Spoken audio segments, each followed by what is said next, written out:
دي همسة حكاية ليكم. عارفين يا جماعة، احنا النهاردة بقالنا 5 أيام صايمين، يعني خلاص دخلنا في الجد. أول يومين 3 كان فينا نشاط وهوجة وفرحة ببداية رمضان، والكل كان بيجري عشان يلحق الصلاة والقرآن واللمة الحلوة. بس النهاردة وفي اليوم الخامس بدأ التعب يظهر علينا شوية، وبدأنا نحس ان الأيام بقت شبه بعضها. بدأنا نعمل الحاجة واحنا مهدودين وتعبانين، ممكن نكون بدأنا نكسل شوية. حكاية النهاردة بقى عن النفس الطويل. رمضان مش بس يومين وهيخلص، رمضان ده رحلة، والشاطر هو اللي هيفضل مكمل لآخر يوم وهو قلبه صاحي، مش بيأدي واجب وخلاص، هو مستني العيد يجي بسرعة عشان يرتاح.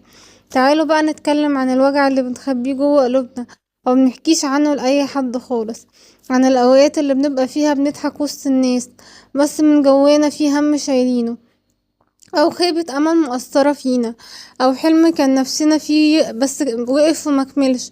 رمضان جاي عشان يطبطب على القلوب دي ويقولها هانت. ليه بنشيل نفسنا فوق طاقتها؟ وليه بنخلي التفكير في بكرة وفي المشاكل اللي فاتت يمرر علينا ايامنا الحلوة دي؟ رمضان بيقولك اهدى وريح بالك. الصيام الحقيقي مش انك ما تشربش وما تاكلش، الصيام بجد هو انك تريح قلبك من القلق ومن كتر التفكير اللي بياكل في روحك ويخليك مش عارف تستمتع بحاجة. فكري كده وفكر انت كمان، هل احنا النهاردة كنا حنينين على نفسنا؟ هل سامحنا روحنا على اي غلطة عملناها؟ الروح محتاجة حنية، والنهاردة هو احسن وقت نعمل فيه كده. وعايزة اقولكم كمان كلمتين عن اليقين في ربنا. كل واحد فينا دخل رمضان ونفسه في حاجة ودعوة ماسك فيها وعايزها تتحقق، في اللي نفسه ربنا يريح باله، واللي مستني فرحة تنسيه أيام صعبة شافها، واللي بيعافر في شغله ونفسه ربنا يفتحها في وشه. ليه بنفقد الأمل ونقول الحلم مش هيتغير؟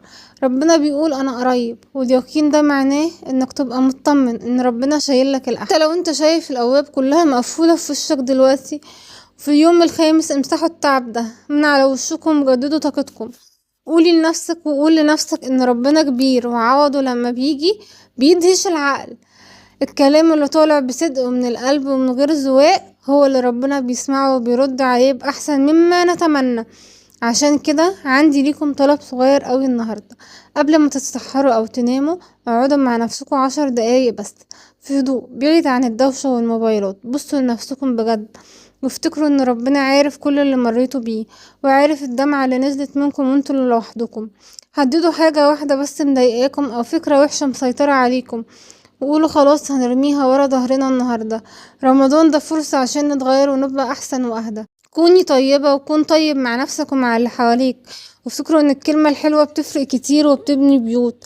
خليكم دايما فاكرين ان ربنا بيحب اللي بيفضلوا يحاولوا وما بيزهقوش مهما وقعوا. خلي ليكم اثر حلو في حياة كل اللي يقابلكم، وخلي حكايتكم في رمضان ده هي حكاية الفرح والجبر كنتوا مستنيينه.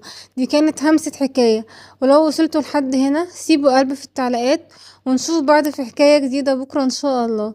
ما تنسوش تعملوا لايك واشتراك. دمتم سالمين.